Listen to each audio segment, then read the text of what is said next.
So I recently rewatched Avengers Infinity War. It's certainly on the short list of one of my favorite movies of all time. And it just got me thinking again about one of my favorite aspects of the film that I really want to talk about. And that thing is how I love Thanos' whole journey throughout this movie, getting the Infinity Stones, because if you watch the movie from start to finish, he basically uses every new stone that he gets throughout the film to get his next stone.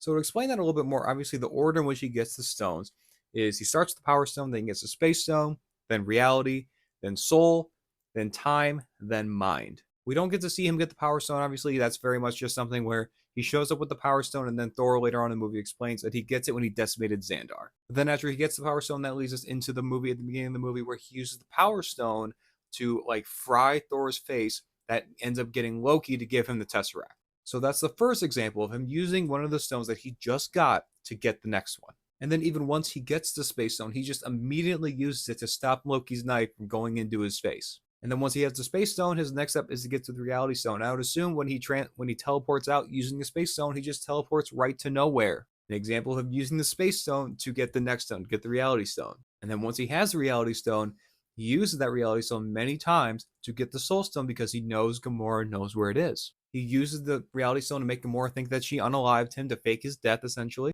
He used the Reality Stone to turn Peter's gun into bubbles so that he can get away with Gamora. And then he even uses the Reality Stone once again to prevent Gamora from stabbing herself. And then that knife turns into butterflies or whatever it was. And then that leads him getting the Soul Stone. And now, from going from the Soul Stone to the Time Stone, how the Soul Stone works is not really explained much in the movie. But I do know for a fact they use it at least once in that giant battle with Iron Man, Strange, the Guardians on Titan. And that's during the moments where he's fighting like the many different Doctor Stranges. Because he gets hit with all those like energy lassos basically trying to restrain him. And then he puts his fists together and you see one stone light up along with the Soul Stone. And I would assume that Soul Stone is used basically just make sure that the one true Doctor Strange is then just revealed. And then that leads to him using the Space Stone to get him. And then it's when he finds the fake.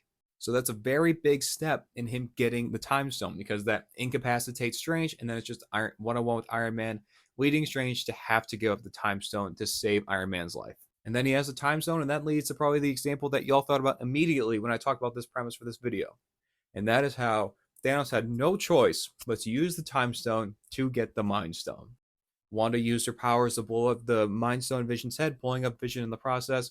And then he has to use the Time Stone to reverse time so that he can get the Mind Stone back. So it's once again just another example of Thanos using the stone that he just got so that he can get his new stone, so he can get the full collection to get all 6 Infinity Stones.